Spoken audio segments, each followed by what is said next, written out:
Este es un podcast de La Izquierda Diario. Izquierda Diario. Hemos sido engañados. Hemos sido engañados. ¿Y ahora qué? ¿Y ahora qué?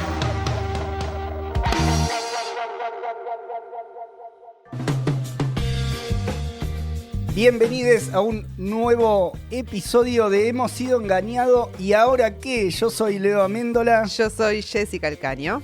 ¿Y cómo anda, Jessy? Bien, muy bien. ¿Vos, Leo? Bien, tranqui. Esperamos que estén todos bien ahí, escuchándonos también en este episodio, que es parte de un episodio doble que vamos a hacer, porque tenemos un tema que da para bastante. Vamos a estar charlando de Latinoamérica. Está atravesada por bastantes procesos, fenómenos políticos, sociales de todo tipo, y nos tomamos el tiempo para indagar un poco más a fondo lo que está pasando. Así que lo vamos a dividir en dos partes para poder charlar más tranquilos qué pasa en nuestra región y en el continente latinoamericano. Está procesando a su manera las consecuencias de dos cuestiones muy importantes que están sacudiendo y en parte reordenando el mundo, ¿no? Por un lado, la pandemia del COVID y también las consecuencias de la guerra en Ucrania. Respecto de la pandemia, fue una de las regiones que salió más golpeada de este proceso, de las consecuencias de la pandemia. Y hay tendencias que se están expresando en todo el mundo, que también la estamos viendo con mucho peso, con mucha fuerza acá en Latinoamérica. Fundamentalmente en lo que tiene que ver con la desigualdad y con la pobreza. En un sentido decíamos, Latinoamérica muestra una vez más sus venas abiertas y estamos mirando también esta perspectiva donde se combinan procesos sociales, movilizaciones y también una traducción, a veces más directa, a veces menos directa, en el terreno de la política, Jessy. Sí, hoy vamos a repasar en este episodio centralmente dos procesos de mayor impacto de las últimas semanas. Uno tiene que ver con las protestas en Ecuador, paro nacional de la CONAIE por 18 días. Y por otro lado, finalmente se sabe quién va a ser el próximo presidente de Colombia. Ganó Gustavo Petro en la segunda vuelta, así que nos vamos a meter de lleno en estos dos países. Y también queremos retomar otros dos casos, que son los de Chile y Perú, donde hubo protestas, hubo estallidos, hubo cambios de gobierno y se están encontrando con varias dificultades. Como hacemos en Hemos sido engañados, consultamos a algunos especialistas. En este episodio van a encontrar las opiniones de Juan Elman, que hace un newsletter en Cenital que se llama Mundo Propio, y también está en el programa de Futurock, Un Mundo de Sensaciones. Y también consultamos con Dauno Totoro desde Chile y Cecilia Quirós desde Perú, que son ambos de la Red Internacional de la Izquierda Diario.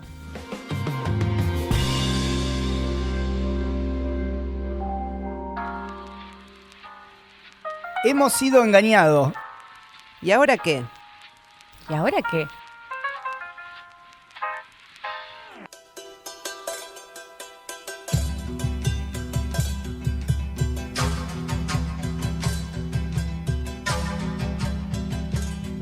Nos metemos entonces con Ecuador. 18 días de paro, Leo, y protestas casi 3 semanas, que fue una medida convocada centralmente por la organización indigenista CONAIE, de la cual su líder es Leonidas Issa, que tuvo bastante repercusión en los medios, fue detenido en un momento también, después cuando iniciaron las protestas, después lo liberaron, tiene una causa abierta, y hubo una respuesta muy fuerte del gobierno del presidente Lasso, un banquero liberal. Represión, estado de excepción, con mucha militarización en algunas regiones, y el saldo ha sido de 5 muertos y decenas de heridos. Finalmente, este jueves se levantó el paro de CONAIE, producto de una negociación que hicieron con el gobierno de Lasso con la mediación de la Iglesia. Sí, ¿qué queda de este acuerdo por la paz que le llamaron? Uno de los puntos más importantes, o el punto más importante, es el descuento del combustible.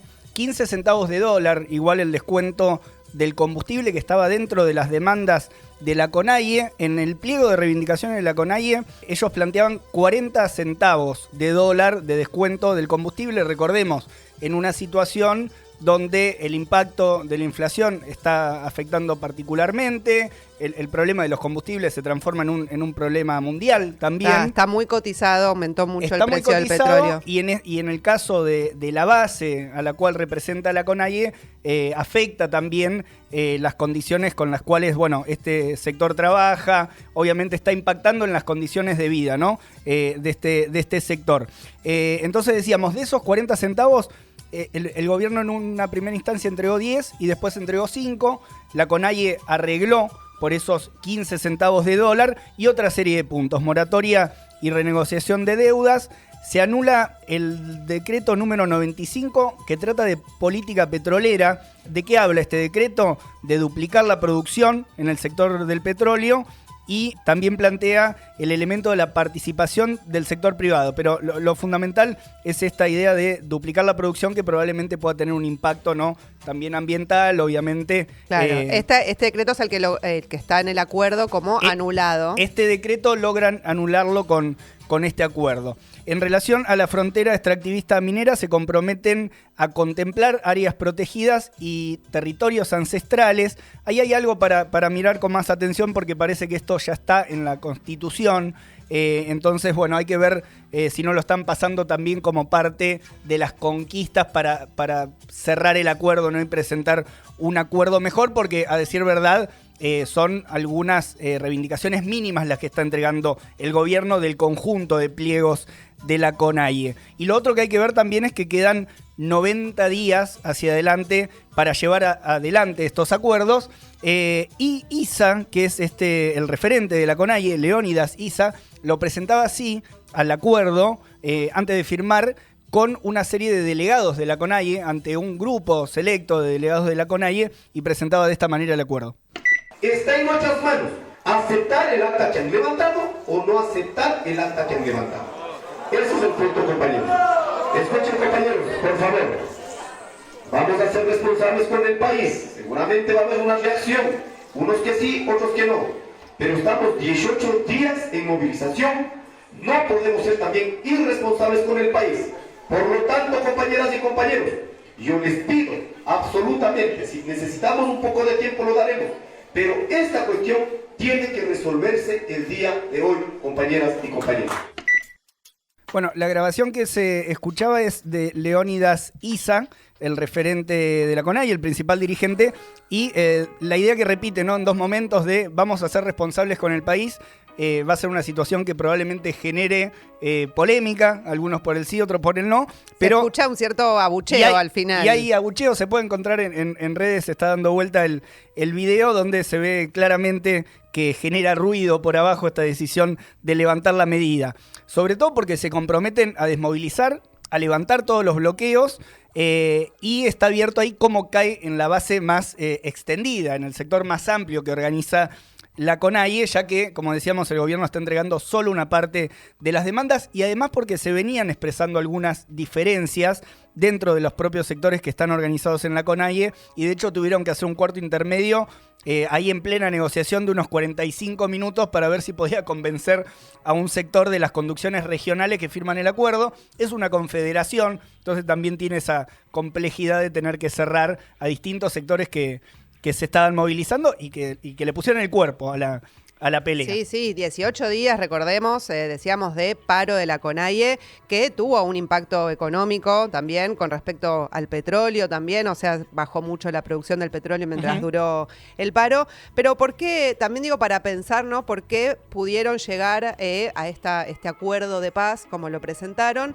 El presidente, Guillermo Lasso, que es de orientación abiertamente liberal, Es un banquero. Un banquero, tuvo el apoyo del establishment y el poder económico de Ecuador, y eso de alguna manera le dio aire para aguantar estos 18 días que se hicieron bastante extensos, y apostó más bien al desgaste, ¿no?, de la medida de la CONAIE, o sea, sabiendo que tenía ese respaldo del poder económico. Y eso le permitió endurecer mucho su postura, ¿no?, en las negociaciones. De hecho, en un momento se retiró de las negociaciones directamente. Hubo un hecho confuso de la muerte de un militar que acusó obviamente a la CONAIE de ser responsable, pero no tenía pruebas, la verdad. Pero bueno, eso le habilitó como para retirarse de la negociación y después se retoma en estas nuevas condiciones donde finalmente la CONAIE, la dirección de la CONAIE, acepta. Y por otro lado también estuvo el correísmo, identificado con lo que fue la presidencia de Rafael Correa, llevó la propuesta de destitución de Lasso al Parlamento y la idea era convocar nuevas elecciones, ¿no? Y acá, bueno, el actual presidente Guillermo Lasso sabía que eso no iba a prosperar, el correísmo también sabía que no iba a prosperar, que no le alcanzaban los votos, que fue lo que efectivamente sucedió, porque contó también Lasso con el apoyo de una parte importante del régimen político. Todo esto hizo que tenga una posición mucho más dura para las negociaciones, ¿no? De hecho, el mismo día que estaban debatiendo la posibilidad de la destitución del presidente, esto decía Guillermo Lasso al pueblo ecuatoriano. Es un llamado a defender al país de este intento golpista. Por el bienestar de todos los ecuatorianos, la democracia debe prevalecer. Bueno, y otro elemento, Leo, para entender este resultado, hay que pensar un poco el rol conciliador que tuvo la dirección de la CONAIE, ¿no? Porque, es una organización que tiene un fuerte peso territorial, tiene una extensión en todo el país, ha sido partícipe de levantamientos muy importantes hace varias décadas con demandas históricas contra el extractivismo, el reconocimiento de territorios, y siempre se ha identificado dentro del espectro político anticorreísta, ¿no? Pero ellos, desde que asumió Guillermo Lasso, apostaron bastante al diálogo, ¿no? Y de hecho, antes de que comience este paro, ya habían tenido 4 instancias anteriores para negociar sobre distintas demandas del movimiento indigenista. Sí, lo que agregaría en ese punto es que, de hecho, el pliego de demandas de la CONAIE, en este caso, comparándolo con otros momentos donde se han movilizado también, no buscó, por ejemplo, empalmar con otro tipo de reivindicaciones de sectores que no son los que aglutina directamente la Confederación, buscar una unidad con sectores, si se quiere, más de los trabajadores ecuatorianos o sectores incluso de los que fueron protagonistas en las movilizaciones anteriores, recordamos 2021, 2019, sectores de una juventud muy precaria, también que no forma parte, no pertenece directamente a la CONAIE. No hubo en este caso, en la experiencia de estos 18 días, un llamado abierto por parte de la CONAIE a que sean parte de la pelea.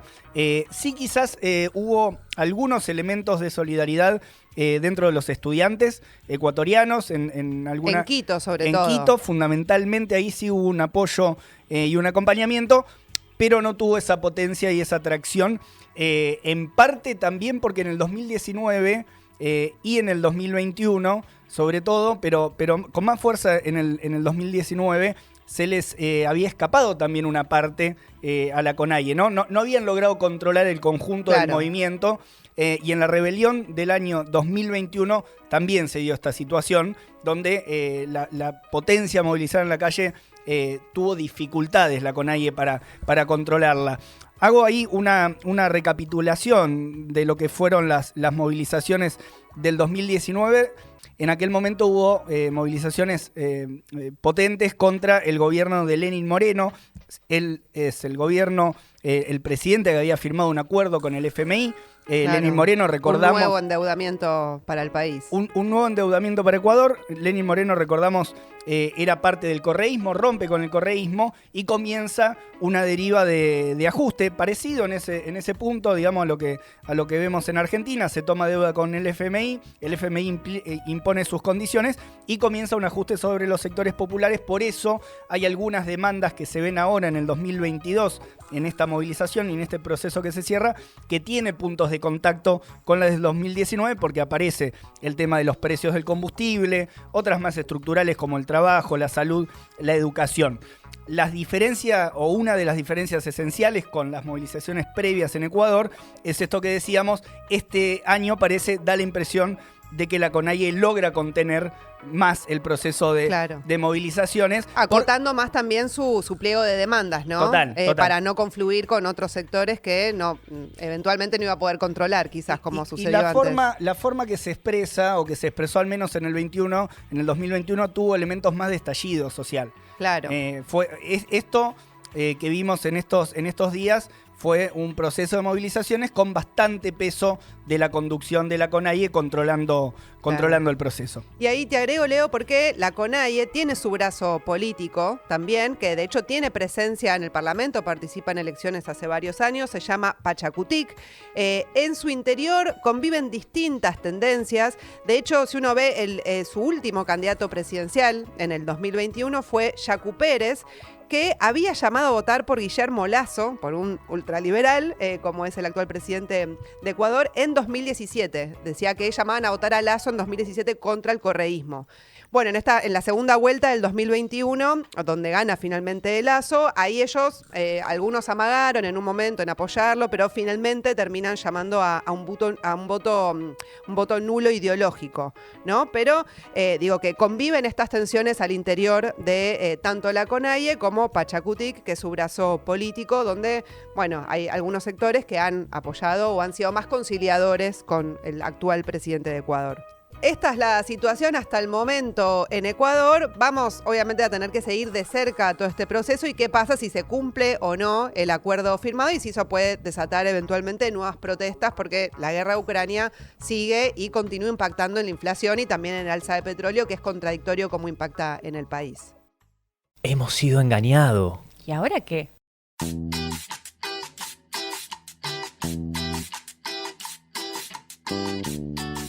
Ahora nos vamos a Colombia, donde ganó Gustavo Petro en la segunda vuelta frente a Rodolfo Hernández, que es, le dicen el Trump colombiano, ¿no? Porque, bueno, expresa eso, como es contra la casta política, la corrupción, pero con un programa muy, muy de derecha, ultraliberal. Bueno, ahí hay un proceso de transición abierto ya entre el gobierno de Iván Duque con el de Petro, que va a asumir finalmente a principios de agosto. El proceso de transición que se abre en Colombia está marcado también por un fenómeno de movilizaciones importante también en el último tiempo. Y para ver cómo evalúa todo lo que está sucediendo allí, le preguntamos a Juan Elman, que es autor de un newsletter sobre política internacional en Cenital. Lo seguimos a Juan, nos llegan sus mails, y le preguntamos cómo impactó en el proceso electoral colombiano el ciclo de paros y movilizaciones que atravesaron el país durante el año 2021. Las movilizaciones de 2021 y 2019 antes fueron clave para entender el devenir de estas elecciones, principalmente porque las protestas ayudaron a poner en el centro de la agenda cuestiones que antes no tuvieron tanto protagonismo en elecciones anteriores. Hablamos sobre todo del costo de la vida, la cuestión del desempleo, la desigualdad, a raíz de lo que iba a ser el impacto de la reforma tributaria propuesta por Iván Duque, y también, por supuesto, la cuestión de la violencia estatal, ¿no? Muy presente en la represión de 2019 y 2021, ¿no? Con un saldo de muertes bastante significativo. Son temas que en general, si uno mira lo que fue la campaña, ayudaron a crecer la figura de Petro, también la de otras figuras como la de Francia Márquez, que fue un fenómeno electoral por sí misma en Colombia, demostrado en las primarias, y tiene un poco que ver también con esta agenda que se ha llamado la agenda del posconflicto, es decir, una vez que el conflicto armado pasa a un segundo plano, ¿no? Sobre todo después de la negociación del acuerdo de paz entre la FARC y el Estado, eso da lugar a que en la agenda aparezcan otros temas, que son temas que la izquierda tiene más legitimidad, también en parte por la novedad en términos de gobierno, para plantear y representar, ¿no? Esto lo vimos en toda la coalición del Pacto Histórico, no solamente con el liderazgo de Petro, sino, como decía recién, el de Francia Márquez. Más allá de la cuestión de la agenda, el efecto de las protestas fue debilitar todavía más al gobierno, haciendo muy evidente el hecho de que Colombia, o que al menos una parte importante de la sociedad, estaba pidiendo un cambio en el gobierno, ¿no? Esa fue, creo que, la gran clave de la elección, esta idea de que el electorado quería un cambio y que se tradujo de algún modo en la segunda vuelta, ¿no? Con dos opciones muy distintas que a su manera lo expresaban. Bueno, finalmente terminó primando la opción del cambio por izquierda. Hablamos de Gustavo Petro. El presidente electo de Colombia, bueno, fue electo por el Pacto Histórico, que es la coalición, digamos, que lo llevó. No es una figura outsider, ¿no? El caso de Gustavo Petro, sino que es un personaje que ya venía involucrado en la política colombiana hace bastantes años. Está identificado dentro de un espacio de centroizquierda, moderado, y tiene una carrera política donde, si bien todos en los medios, viste, que dicen, el guerrillero, bueno, él participó cuando era más más joven en un agrupamiento que se llamó la guerrilla M19, pero luego se reconvirtió, digamos, en una carrera política más institucional, digamos, fue senador desde el 2018, antes había sido alcalde de Bogotá entre 2012 y 2015.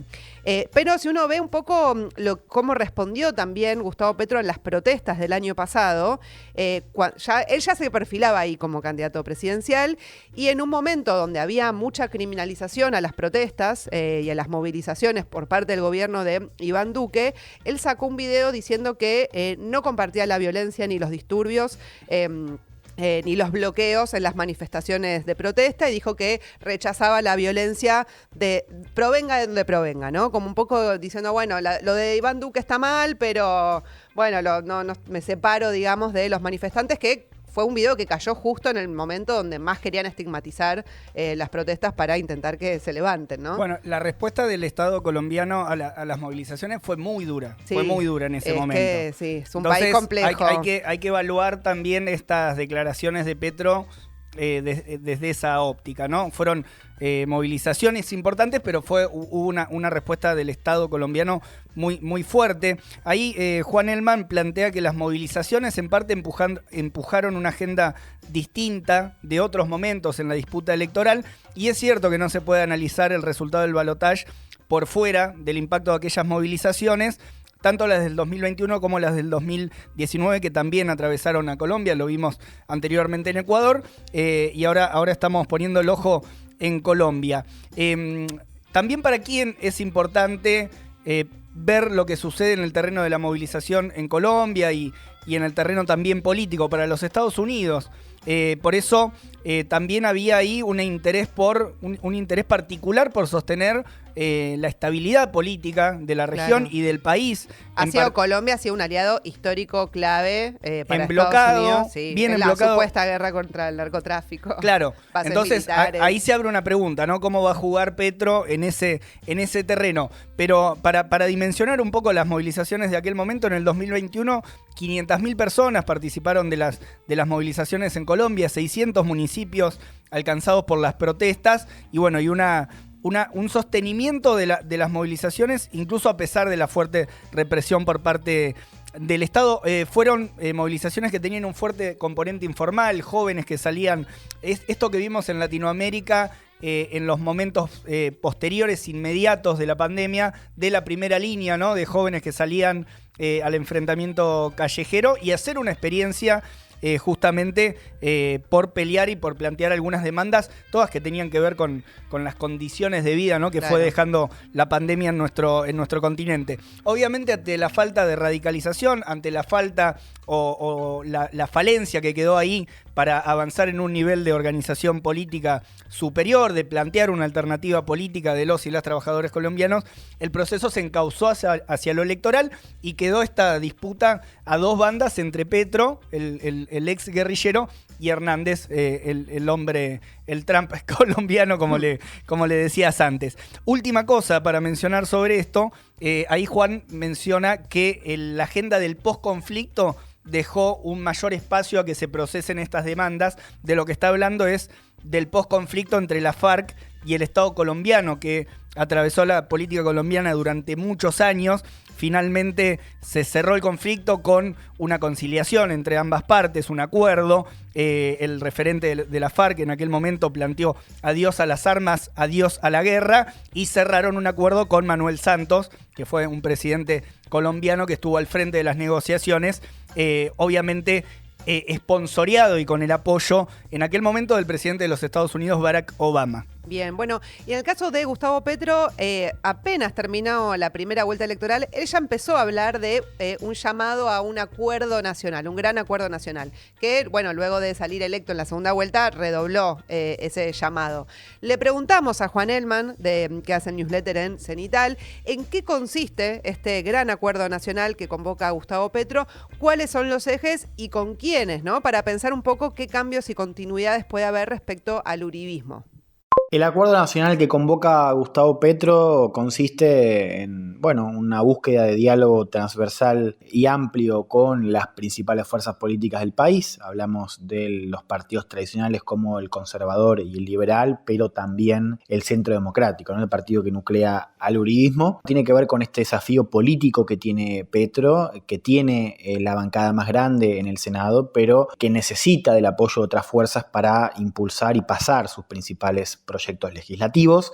También me parece que hay una búsqueda de encontrar un principal interlocutor de la oposición, que hoy no está claro y es una pregunta abierta, esto de quién va a ser la otra figura clave. Algunos dicen que esta búsqueda de Petro de hablar con Uribe tiene que ver con ungir a Álvaro Uribe como ese interlocutor. Yo creo que la pregunta sigue abierta, pero es una posibilidad. Recordemos que la oposición quedó muy fragmentada después de las elecciones. Petro plantea un modelo de país y un proyecto que implicaría una ruptura bastante clara con el uribismo, sobre todo en lo que tiene que ver con el modelo de desarrollo. Recordemos, Petro plantea y tiene como uno de los principales ejes la transición energética de un país que exporta petróleo, entre otras cosas, y también la cuestión del reparto, ¿no? Por eso es muy importante seguir lo que va a ser la reforma tributaria. Es la principal batalla de estos meses en Colombia y creo que también es un poco el marco para entender este acuerdo que busca Petro. Y hay, por supuesto, otras cuestiones vinculadas, por ejemplo, al tema de pensiones, también vinculados a la negociación, por ejemplo, con el ELN, que son temas que antes el gobierno no se planteaba impulsar y que ahora con Petro parecería que lo va a hacer.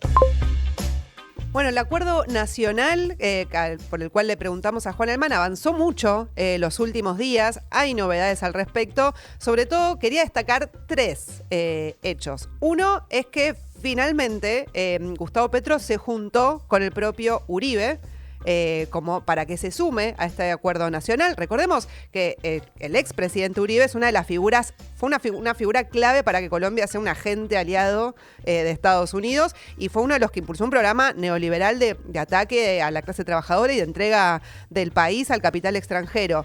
Pero no fue solamente, el de Uribe fue el que más ruido generó, ¿no? Digamos, porque era una foto fuerte, la subió a sus redes sociales. Es el armador, además, del espacio político de Iván Duque. El expresidente, claro, exactamente. Pero al que también ya sumó al acuerdo nacional es a Rodolfo Hernández, o sea, el Trump colombiano, ya es parte también de este acuerdo nacional que llamó Gustavo Petro.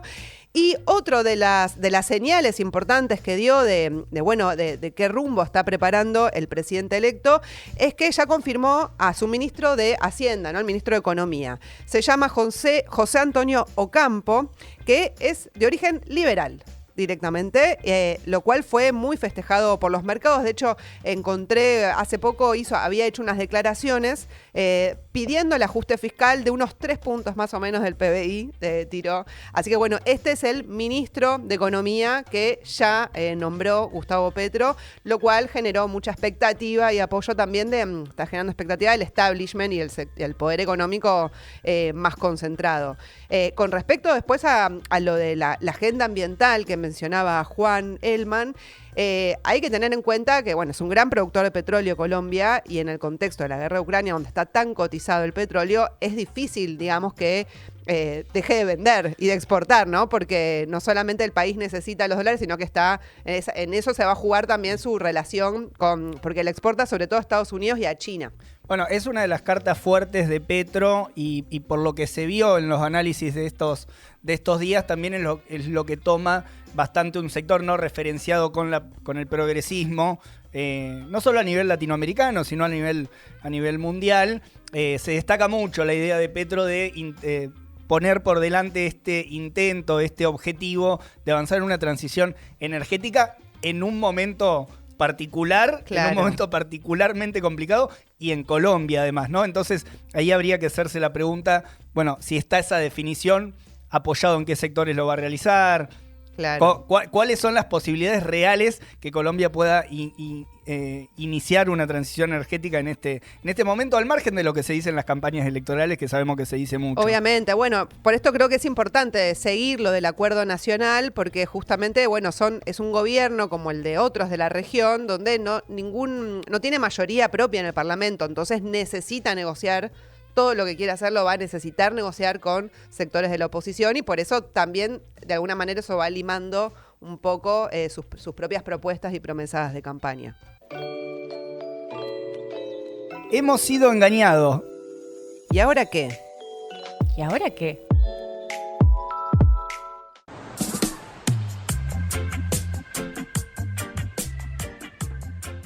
Colombia deja abierto un escenario después del triunfo de Petro y las expectativas también que generó ese triunfo.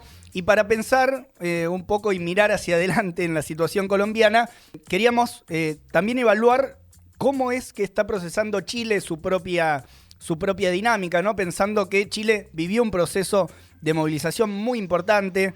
Sí, el más importante de los que hubo en la región, creo. El más importante de la región, aquella consigna no son 30 pesos, son 30 años, que ponía en cuestión toda una estructura de la herencia pinochetista en el país.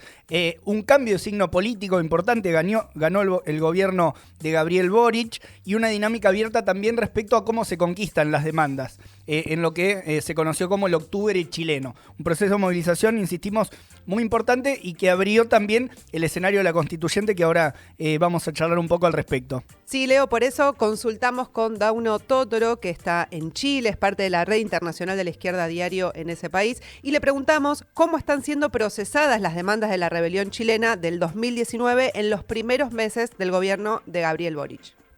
Al día de hoy, las demandas planteadas por el pueblo trabajador chileno desde las calles, desde el 18 de octubre del 2019 en adelante, no han sido resueltas y no han sido respondidas, tanto por la Convención Constitucional como también por el propio gobierno de Gabriel Boric. Hay que recordar que en las calles, en esa rebelión histórica, se exigió, entre otras cosas, educación y salud gratuitas y de calidad, el fin del sistema de pensiones de las AFP, que representan un negocio para un puñado de multimillonarios a costa de robar las pensiones de las grandes mayorías y entregando realmente pensiones de hambre. Algunos de esos ejes que aquí planteo no están resueltos y el gobierno no se acerca siquiera a resolverlos.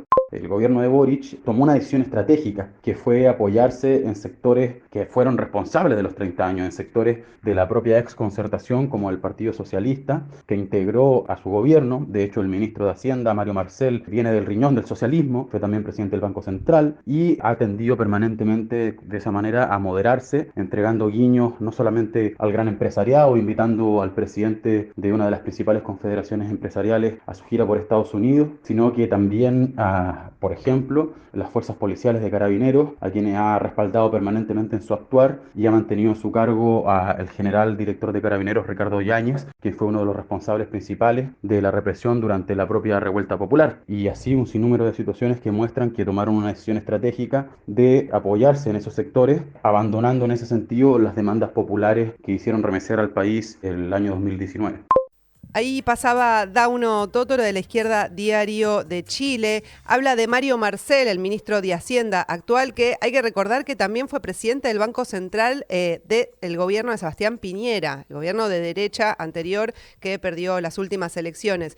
Y hay que seguir de cerca, Leo, la Convención Constituyente, porque el 4 de septiembre es cuando el pueblo chileno va a votar el apruebo o el rechazo de la nueva Constitución, porque una de las demandas de la rebelión era la herencia pinochetista. Bueno, se dio esta salida de hacer este proceso constituyente, pero que está bastante limitada, ¿no? Ya desde el vamos se impuso un mecanismo que se llama el mecanismo de los 2/3, que esto quiere decir que cada artículo que se formule y que se elabora en esta convención tiene que ser negociada con los sectores más de derecha, neoliberales, que tienen poder de veto, básicamente, ¿no? De todas maneras, el texto de esta convención constituyente tiene algunos artículos muy progresivos, digamos, como derechos sexuales y reproductivos, sindicales, reconocimiento también a pueblos originarios, pero hay pilares claves de la estructura económica chilena que no se tocan. Por ejemplo, las odiadas AFP, que es el sistema de jubilaciones y pensiones privado, que fue una de las grandes demandas que también tuvo la rebelión chilena en el 2019. Bueno, decíamos promesas, ¿no? También y demandas que quedan pendientes o que quedan planteadas desde el octubre chileno. Le preguntamos a Dauno Totoro qué límites estructurales veía que tiene que encarar, ¿no? O enfrentar el gobierno para cumplir esas promesas que ha planteado.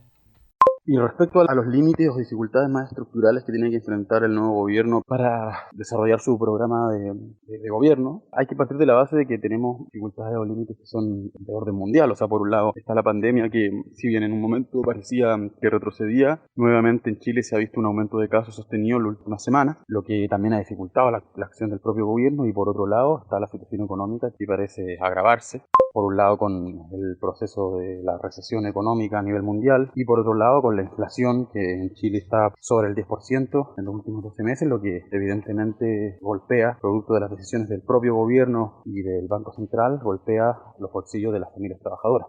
Y además en ese escenario donde se mezcla la recesión e inflación, el gobierno ha decidido tener una línea de responsabilidad fiscal impulsada especialmente por el ministro de Hacienda Mario Marcel, pero asumida por todo el plantel del gobierno, partiendo por el propio Gabriel Boric, lo que ha significado no entregar exigencias mínimas como por ejemplo un IFE universal. Esto tiende evidentemente a que el gobierno avance a seguir moderando las reformas que en su momento planteó como parte de su campaña y por lo tanto aumentando la desilusión de amplios sectores que veían la posibilidad de un cambio con la llegada de Gabriel Boric luego de 4 años terribles de gobierno de Sebastián Piñera, y que hoy nuevamente Boric, de la mano con Apruebo Dignidad y con los partidos de la Concertación que integran su gobierno, parece estar estos primeros meses otra vez desilusionando las expectativas de amplias mayorías.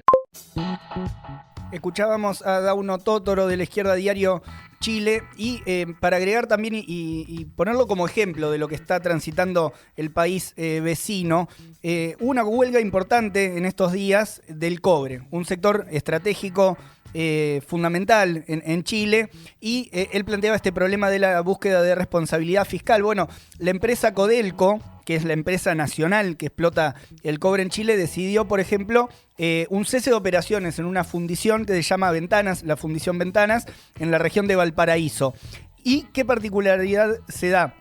Según un comunicado de la Federación de Trabajadores del Cobre, esta medida pone en duda también la posibilidad de un avance más superior por sobre la industria del cobre, sobre un conjunto de fundiciones de cobre que pertenecen a Codelco, una empresa nacional, como decíamos, y también abre la perspectiva, al menos los trabajadores de esta federación abren la duda de si se podría abrir un proceso de privatizaciones, incluso. Es la denuncia que plantean. Pero, ¿cuál es el elemento acá que está bueno para mirar? Está interesante porque la federación dice que apoya al gobierno de Boric, pero tiene que salir a despegarse de esta medida concreta que está impulsando el gobierno, que pone en juego además miles de puestos de trabajo. Es una novedad esto que aparece, un sector de los trabajadores del cobre enfrentándose, bueno, en esta primera gimnasias que empiezan a aparecer con un gobierno que algunos consideraban como un gobierno propio, todavía lo siguen considerando, digo, pero se empiezan a abrir estas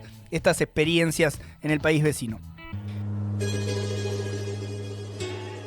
Segundo país donde se viene transitando una experiencia que surgió con un discurso progresista, pero también es un ejemplo donde se ven más claras algunas dificultades políticas y fundamentalmente muchos elementos de crisis política dentro del régimen. Estamos hablando de Perú. Queríamos traer también el ejemplo de Perú para, bueno, complejizar un poco este mapa que estamos y este recorrido que estamos haciendo por América Latina. Hablamos con Cecilia Quirós, ella también es de La Izquierda Diario, en este caso de Perú, y a casi un año del gobierno de Pedro Castillo, un maestro que fue electo con como su gorrito. Claro, ya no lo tiene más. Referente, ya no lo tiene más el gorrito, pero referente de los maestros del magisterio en Perú, le preguntamos a Cecilia Quirós cómo está la situación económica y social y también el sistema político en Perú en este momento. Pedro Castillo está 11 meses ya en el gobierno. Desde un primer momento ha venido aplicando políticas continuistas en el terreno económico, en el terreno político, también social. Actualmente hay distintas protestas en el interior del país de sectores campesinos, por ejemplo en la región de Moquegua, que manifiestan contra las actividades extractivas de la transnacional Sauder. Han sido brutalmente reprimidos, están en estado de emergencia con la intervención de las fuerzas policiales, de militares. Lo mismo ocurre también en Las Bambas, donde las comunidades campesinas vienen protestando contra MMG Las Bambas, que es una empresa del gobierno chino. También hace unos meses vimos intensas movilizaciones y protestas contra el incremento del costo de la canasta básica familiar, contra el incremento del costo de los combustibles, del gas doméstico en Huancayo. Y esta región es muy importante porque aquí nace Perú Libre, el partido que llevaría el gobierno a Pedro Castillo, donde una de sus figuras es Vladimir Cerrón. Se dieron intensas movilizaciones, ¿no? Grandes paros en la región, y ante lo cual el gobierno también, una vez más, respondió con una brutal represión. Hoy hay que sumarle el enorme descontento que hay de las y los campesinos, ¿no? Los agricultores, ante el incremento del costo de los fertilizantes. Vienen exigiendo medidas claras.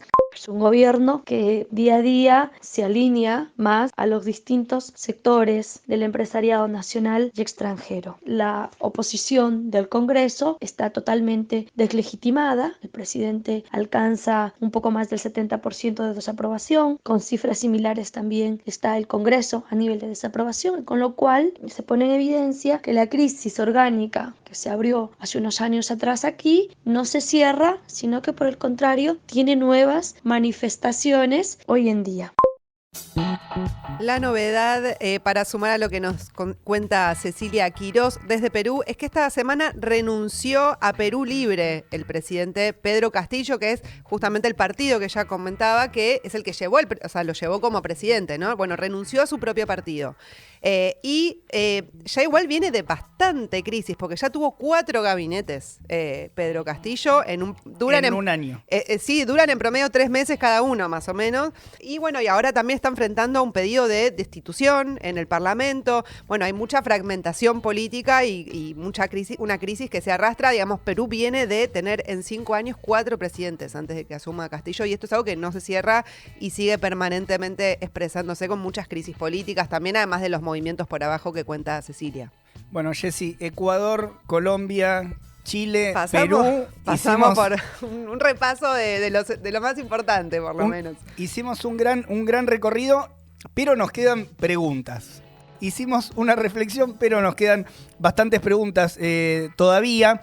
Una tiene que ver con este problema de que son gobiernos de que rápidamente hay un proceso de limar sus promesas electorales, ¿no? Ganan con un discurso, empiezan a gobernar y comienzan a limar, a darle un contorno más restringido a sus promesas electorales, hacen acuerdos con sectores que venían cuestionando. Entonces, una pregunta es cómo los afecta estos elementos a estos gobiernos, sobre todo los gobiernos progresistas que están apareciendo en esta suerte de segunda ola. Esa es una de las dudas que me parece quedan planteadas. Y creo que también, como son países donde vienen de protestas importantes, ¿qué capacidad tienen para intentar responder a las demandas que surgieron en esas protestas? ¿Tienen capacidad o no?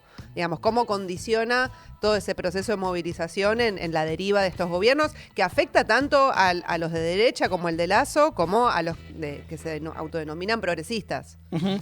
Y otra cuestión que me parece que queda planteada es si hay margen también para los sectores que están ubicados a la derecha del espectro político, sobre todo en aquellos países donde recibieron un revés, donde la movilización los puso en cuestión, si hay margen también para un regreso, para un retorno, para que se rearmen las derechas en esos países, cómo está actuando, hay una derecha agazapada, está con más vitalidad, mantiene una vitalidad para avanzar. Bueno, esas son algunas de las preguntas que las vamos a responder en nuestro próximo episodio. Que sale junto a este. Que también ya va a estar online, así que ni bien terminan de escuchar la parte de América Latina de este recorrido, Reloaded. Vamos a las conclusiones y a estas preguntas que les dejamos picando. Esto es Hemos sido engañados, ¿y ahora qué? Y los despedimos. Hasta la próxima, hasta el próximo episodio. Hasta el próximo episodio. Esto fue un podcast de La Izquierda Diario. Izquierda Diario.